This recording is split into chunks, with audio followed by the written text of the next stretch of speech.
Have you ever been like knee deep in a big project, maybe painting a room Right. or planning a major renovation, Yeah. and then suddenly things just shift? Interest rates go up, material costs wobble, and you're kind of left wondering how you'll finish. Yeah, happens all the time. Well, today we're doing a deep dive into exactly that kind of situation. We're looking at Sherwin-Williams, a giant in the paint world, Mm-hmm. and how they're, painting their future in what they're actually calling a turbulent market. That's right. And our mission here for you listening is really to cut through all the jargon and pull out the key bits of insight from their latest results. It's the second quarter of 2025 and what they see for the rest of the year. And we've got the goods, their earnings call transcript, the official press release. Yep, all the source material. So get ready. We're going to figure out how they're tackling these tough conditions, where they're spotting opportunities, and apparently some are, like, once in a career big. Yeah, they use that exact phrase. And what their strategy looks like long term. You might get a few, aha moments. Basically a shortcut to getting up to speed. Let's jump in. Okay, so let's start with the big picture. Q2 2025 performance. Their overall sales, consolidated sales, they went up, but just barely, 0.7%. Yeah, just under 1%, landing at $6.31 billion. But importantly, that was right within the range they told everyone to expect. So steady, like you said. Okay, steady top line. But what really stood out, especially with the market being choppy, Well, the really remarkable thing, I think, is their gross margin. They keep winning there. right? This was the 12th consecutive quarter they managed to expand their gross margin. 12. Wow. That's 3 straight years. Exactly. 3 years of improving the profit they make just selling the paint before you even factor in overhead and stuff in this kind of fluctuating market. That says a lot about how they manage costs. Okay, but despite that margin streak, their bottom line per share, the adjusted diluted net income per share, that actually went down by about 8.6%. It did, yeah, down to $3.38. So what's the story there? Why the drop if the gross margin is so strong? Well, it wasn't entirely unexpected. They had kind of signaled this. It reflects a few things hitting at once. Okay. Higher non-operating costs compared to last year, interest expenses, that kind of thing. Also, they actually spent money on their big new headquarters and R&D center sooner than they planned. Pulling costs forward. Right. Costs they expected later in the year hit in Q2. And importantly, it also reflects them continuing to make targeted investments for growth. So yeah, the number's down, but it's more about timing and strategic spending than, a core problem. Gotcha. And they're still returning cash to shareholders. Oh, yeah, a lot. $716 million just in Q2 between buying back stock and paying dividends. Okay, so returning cash, but also trimming their forecast for the full year. They lowered the adjusted earnings guidance range? They did. Now they're expecting $11.20 to $11.50 per share for the full year. And why the trim? Mostly because architectural paint sales volumes, like for houses and buildings, are looking softer than they first thought. And there are some supply chain inefficiencies popping up because of that lower volume. But the CEO, Heidi Petz, she was pretty upfront about it, wasn't she? She basically said, look, this was not a perfect quarter, and then added, I also want to remind you that we don't run the company to achieve perfect quarters. Which is quite a statement. It really is. Yeah. It's signaling their focus isn't just on hitting every quarterly target perfectly, but on disciplined long-term outperformance. They're willing to take a hit now for bigger gains later. That makes sense. It sounds like they're really trying to navigate this strategically, not just react. So let's dig into those strategic responses. They're making some pretty bold moves, it seems. Definitely. First up, cost control. They massively increased their restructuring plan. Yeah, this was a huge shift. They more than doubled the target for the whole year. Went from planning about $15 million in restructuring costs to roughly $105 million. Wow, that's a 7-fold jump. What kind of savings does that translate to? They expected to save about $80 million annually going forward. So yes, a really decisive move to streamline things. And you mentioned the costs for the new buildings hitting earlier. Right. The new global HQ and the R&D center are apparently progressing faster than planned. Good news long term, and it meant $40 million in transition costs landed in Q2 instead of later. So the total investment for the year on those is about $115 million now. Yep, that's the estimate. But the thinking is, get them built, get them operational sooner, and start getting a return on that big investment faster. Makes sense. But even with those extra building costs and the restructuring, their overall overhead, the SG&A, is still under control. Yeah, they're still aiming for just a low single-digit % increase for the full year. Okay. And if you actually strip out the restructuring and the new building costs, their sort of core administrative overhead was down high single digits. So pretty tight control there. Very disciplined. But what's really fascinating, I think, is they're not just cutting. They're simultaneously going on offense. How so? They're really leaning on their direct distribution model. All their stores, their reps out in the field, thousands of people giving them real-time intel on what's happening. So they have eyes and ears everywhere. Pretty much. And they're seeing competitors doing things like making significant reductions in customer-facing positions and assets, basically cutting sales staff and closing locations. Oh, interesting. And they even saw one competitor push through a high single-digit minimum price increase right in the peak painting season. Risky move by the competitor. So Sherwin-Williams sees this as validation. And more than that, they called it an inflection point and, get this, a once-in-a-career opportunity. Wow. Okay. So they think this is their moment. That's the message. They said they refuse to miss it. So what are they doing about it? How do you seize that kind of opportunity? By investing aggressively, especially in that paint stores group, the PSG. They're pushing ahead with customer-facing initiatives, hiring reps, opening stores. While others might be pulling back. Exactly. They're confident this will drive, quote, significant above-market growth when the demand environment improves. They're betting on the rebound and positioning to grab share now. But wait, didn't you say they were cutting their overall capital spending, their CapEx? They are. Total CapEx is down 20% for the year, from $900 million planned down to $730 million. Okay, so how does that square with investing aggressively? Because they're being selective. That $730 million includes the $300 million for the big building projects. So what they're really doing is slowing down other less critical capital spending. Conserving cash to funnel it into the strategic stuff. Precisely. Funneling it into the stores, the reps, and also keeping powder dry for things like share buybacks and acquisitions. Like that souvenir deal they mentioned. Yep. That's a targeted acquisition they expect to close later this year. It's all part of that disciplined, focused growth plan. Okay, let's break it down by segment then, see where the strategy is playing out. Starting with the star, maybe? The Paint Stores Group, PSG. Right. Overall, PSG sales were up low single digits. Not huge, but positive. Driven by price. Mostly. Price and mix were up mid-single digits, which more than offset a slight dip, low single digits, in the actual volume of paint sold. And within PSG, any particular highlights? Definitely. Protective and marine coatings, think coatings for bridges, ships, factories that grew high single digits. That's the fourth quarter in a row for strong growth there. Okay, solid industrial demand. What about the consumer side, residential? Also strong, surprisingly so.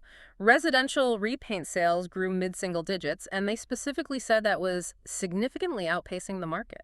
So clear market share gains in repainting homes. Looks like it. Yeah. And even more impressive maybe is new residential. Their sales were up low single digits. Even though actual home completions were down double digits. Exactly. And same story in commercial, their sales up low single digits, even while multifamily completions, like apartment buildings, were down mid-teens. That's pretty compelling evidence they're taking share. What's driving that? It really seems to be those investments paying off. Remember, since 2019, they've opened over 400 new stores and hired over 500 reps. Right, that expansion. That groundwork is letting them grab business now. They added another 20 net new stores just in Q2, 38 so far this year. They're building out that network. Okay, so PSG is clearly the growth engine right now. Yeah. What about the consumer brands group, CBG, the stuff you buy at, like, Lowe's? Yeah, CBG had a tougher quarter. Sales were below what they hoped for. Down across the board. Pretty much. Volume down low single digits, price mix down low single digits, and foreign currency exchange hurt them by low single digits too.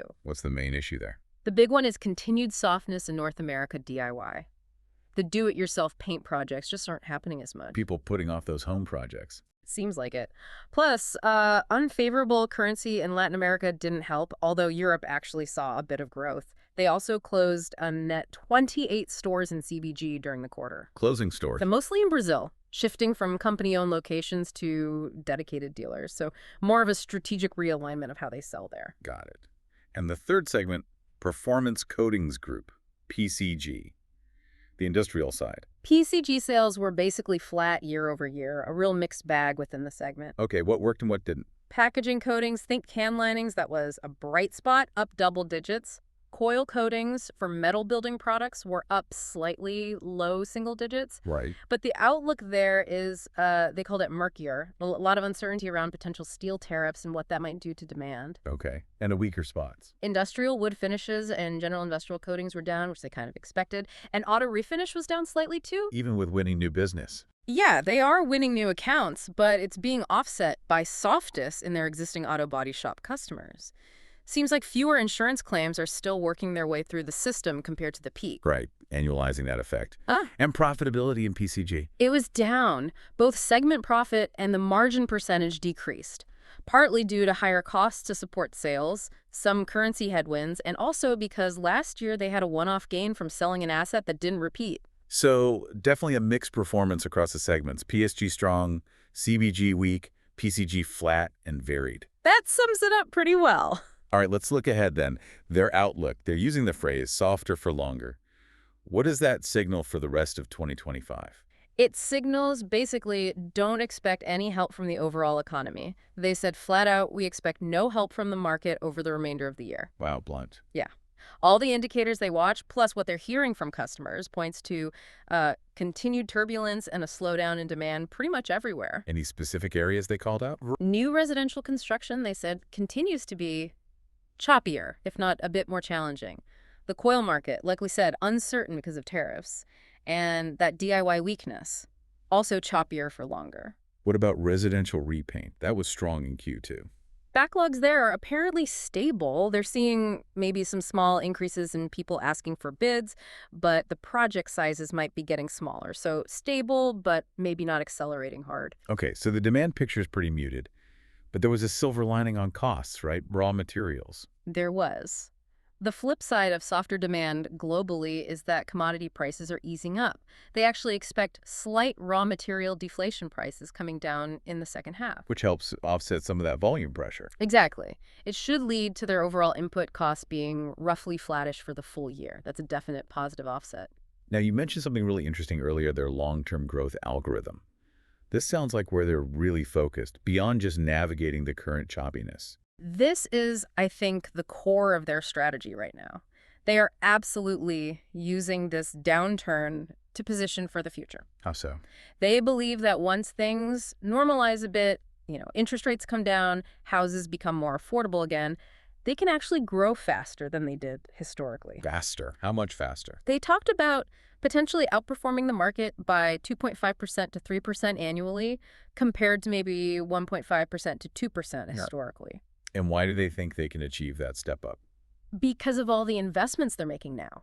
In the stores and the reps and the infrastructure, while others might be weakened or pulling back, they're building capacity and grabbing share. So when the tide turns, they expect to be able to accelerate much more quickly. It's like stretching a rubber band during the downturn to get a bigger snapback later. That's a good way to put it. And key to this is also their pricing discipline. Right. They mentioned not chasing price downwards. Exactly, focusing on their value proposition. And they even pointed out that some competitors are actually taking those big price increases we talked about earlier. Which probably makes Sherwin-Williams look more stable and valuable in comparison. That seems to be the calculation. Let competitors deal with the volume hit from higher prices, while Sherwin-Williams focuses on holding or gaining share.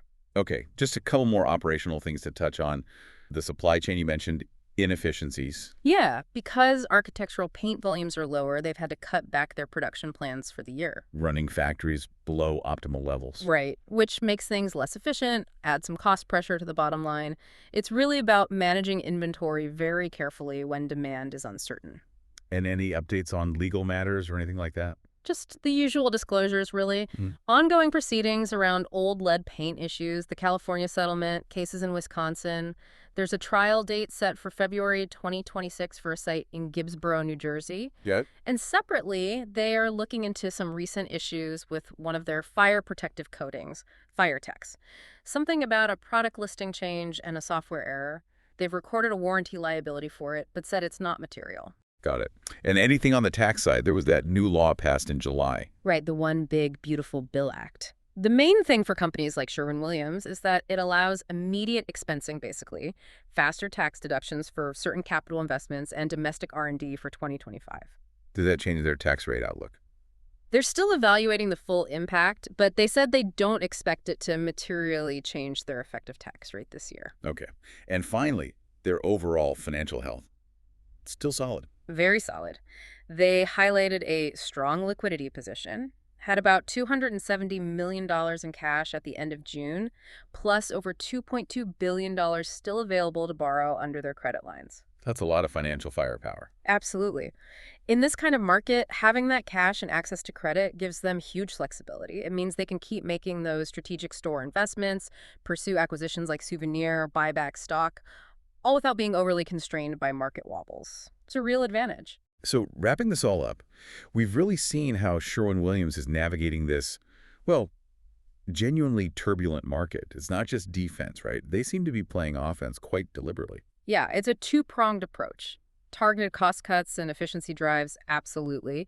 But at the same time, pouring resources into the paint stores group, really leaning into what they see as this unique competitive opening. And it's all geared towards that long-term ambition positioning for really significant market share gains when demand does eventually bounce back, aiming for that higher growth rate than they've seen before. Definitely. This deep dive, I think, it shows a company that's not just surviving the disruption, but actively trying to leverage it, doubling down on their core strengths. Which brings up a really interesting thought for you, the listener. Thinking about your own world, your industry, maybe even personal goals. Are you just reacting to the changes, the turbulence around you, or are you actively scanning the horizon for those once-in-a-career opportunities that maybe only show up when things are shaky? Yeah, that's a great question. What strategic bets, what investments could you make now during the disruption that might pay off disproportionately when things eventually settle down in your world? Something to think about.